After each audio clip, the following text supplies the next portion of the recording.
Salut les curieux, aujourd'hui on va traiter d'une actualité un peu en différé, ça s'appelait les Macron Leaks et notamment de leur moyen de protection qui est un peu une genre d'information quantique. Il y a dans une interview de France Inter, Mounir Majoubi, qui est le directeur du numérique à l'époque de la campagne de Macron, qui est revenu un peu sur l'incident et notamment qui a expliqué plein de choses super intéressantes. Il est revenu très longuement sur cette attaque, sur les moyens de se protéger, et faut dire que durant toute cette campagne présidentielle, on a eu un peu l'ombre du phishing qui planait un peu sur l'élection, notamment parce qu'on a eu Hillary Clinton, les problèmes qu'il y a eu pendant la campagne présidentielle américaine juste avant.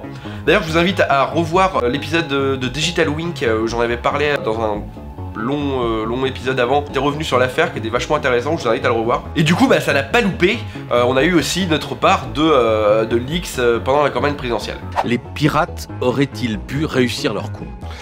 Alors il faut rappeler ce qui s'est passé. Ce qui s'est passé vendredi, c'est pas uniquement un acte, c'est la conclusion, la fin de tout ce qui s'est passé depuis le mois de décembre dernier.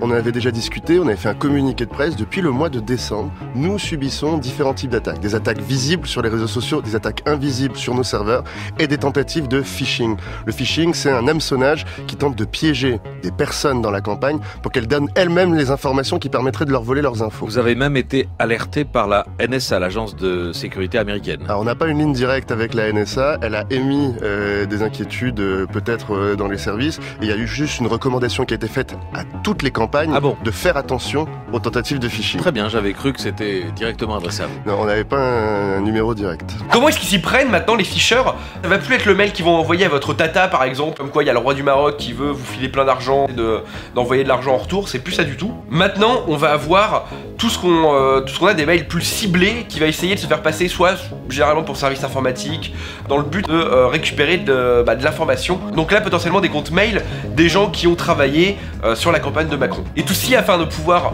prendre possession des comptes mail et récupérer l'intégralité de la boîte de réception et la boîte d'envoi. Sur ces attaques de phishing répétées, il y a trois façons d'y répondre. La première, c'est de former les personnes.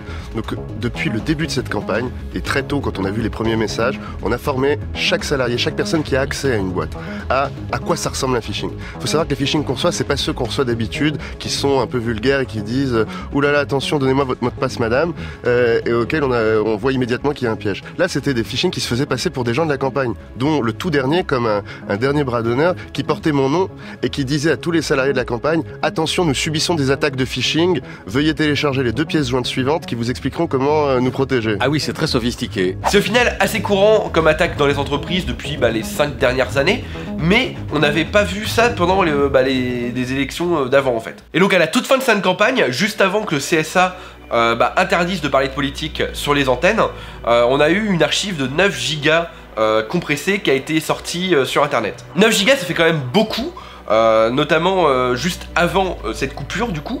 On peut se demander pourquoi ils ont sorti autant de données d'un coup, parce qu'il faut pouvoir avoir le temps de l'analyser, le temps de les traiter. C'est vraiment assez bizarre comme type de fuite d'informations. On peut du coup se demander pourquoi est-ce qu'ils n'ont pas trié en avance un peu tout ce qu'ils ont pu récupérer pour sortir les informations vraiment compromettantes et pour essayer de déstabiliser l'équipe de Macron le plus rapidement possible. Et il y a une raison à cela. C'est parce que l'équipe de Macron a utilisé une méthode de protection de son information un peu particulière et qu'on va appeler l'information quantique. Face à ça, qu'est-ce qu'on peut faire? On forme les personnes, mais tous les humains sont faillibles.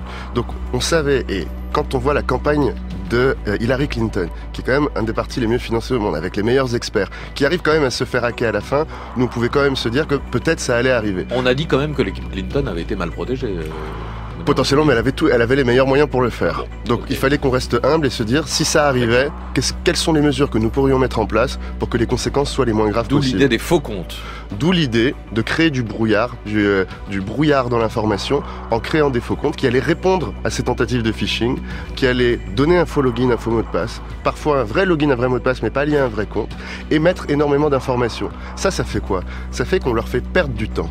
Et c'est ça qui est essentiel dans une campagne, c'est de faire perdre du temps à l'attaquant. Pour être précis, Mounir Majoubi, vous avez créé des dizaines de faux comptes mail remplis de documents, des vrais et des faux documents, c'est ça? Des emails pleins, de plusieurs milliers, plusieurs dizaines de milliers, avec des documents à l'intérieur, pour que de l'autre côté, il y ait un doute permanent quand l'attaquant aura récupéré, s'il avait réussi, et on a vu qu'il a pu réussir à capturer une boîte, qu'il ait un doute permanent sur la véracité des documents qu'il récupère. Ce qui a été mis en ligne vendredi, ce sont des vrais ou des faux documents?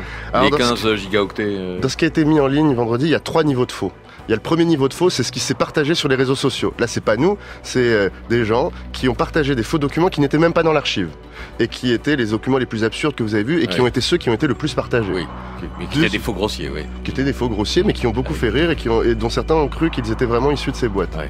Le deuxième niveau de faux, c'est les faux documents qui étaient dans l'archive et qui ont été ajoutés par ceux qui ont voulu les rendre publics. Si vous regardez bien toutes ces archives, alors elles sont nombreuses, il faut y passer du temps, vous verrez qu'il y a des documents et des répertoires qui n'ont rien à voir avec une campagne et qui n'ont rien à voir avec les personnes qui ont été ciblées. Ça a été ajouté dans cette archive. Par vous? Non, pas par nous. Là, par ceux qui ont rendu public. Et il y a le fameux troisième niveau, qui sont des informations que nous aurions pu mettre dans le document. Et moi, je peux pas vous confirmer aujourd'hui que dans l'archive qui a été rendue publique, il y ait bien les documents que nous avions mis dans ces faux comptes. Le but de cette méthode, c'est que l'attaquant ait un doute constant sur la véracité de l'information. C'est ce que j'appelle pour ça l'information quantique, un peu par abus de langage. C'est parce qu'il ne va pas savoir si elle est vraie ou fausse. Elle va être vraie et fausse en même temps tant qu'il n'a pas pu recouper à travers d'autres sources d'informations. Il y a tellement de données que du coup, soit elles sont vraies, soit elles sont fausses, mais il y en a tellement que ça paraît tellement invraisemblable. Et du coup, il est pour ça pris au piège et c'est pour ça qu'ils ont forcément relâché les 9 gigas de données entiers parce que ils n'avaient pas le temps, ils étaient pris par la fin des élections, il fallait qu'ils les releasent le plus vite possible. Mais au final, on peut se demander, est-ce que ça vaut le coup, ce genre de truc? Est-ce que c'est une méthode qui est sûre pour protéger son information? La réponse pour moi, c'est oui et non, en fait. Les raisons qui vont du côté du oui pour moi, c'est que le phishing, c'est extrêmement difficile, au final, de s'en protéger, surtout s'il est bien ciblé.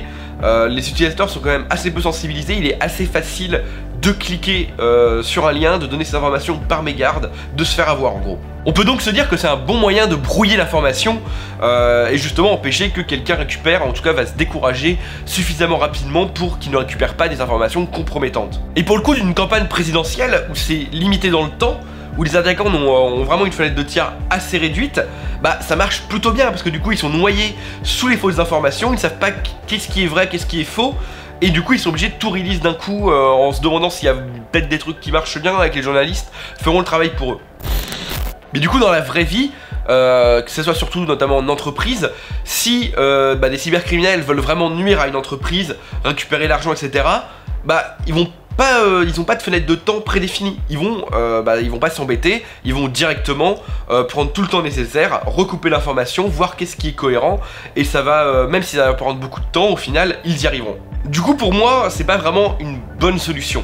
J'admets que c'était très élégant au moment de la campagne, parce que c'était très pratique, mais je me dis qu'au final, j'ai peur que ça devienne un nouveau buzzword en sécurité. On a déjà beaucoup trop de buzzwords en ce moment. Je vois déjà les éditeurs se dire tiens super, un nouveau plan, on va créer des boîtes, une boîte qui a créé de l'information à la volée pour des fausses informations dédiées à l'entreprise, customisées etc. pour essayer de vendre un peu plus de trucs encore.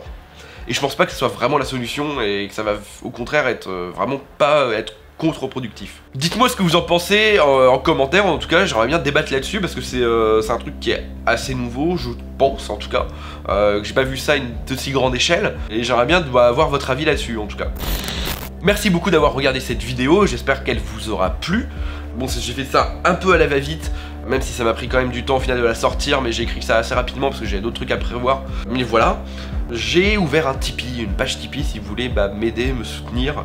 Je mettrai le lien dans la description et je mettrai un truc quelque part, je sais pas où. En tout cas, si ça vous intéresse de me soutenir financièrement, n'hésitez pas, il y a quelques contreparties assez sympas. Voilà. Si ça vous a plu, n'hésitez pas à lâcher un pouce bleu, comme j'ai dit, les commentaires en bas si vous voulez débattre un peu sur l'information quantique. Et puis voilà, portez-vous bien.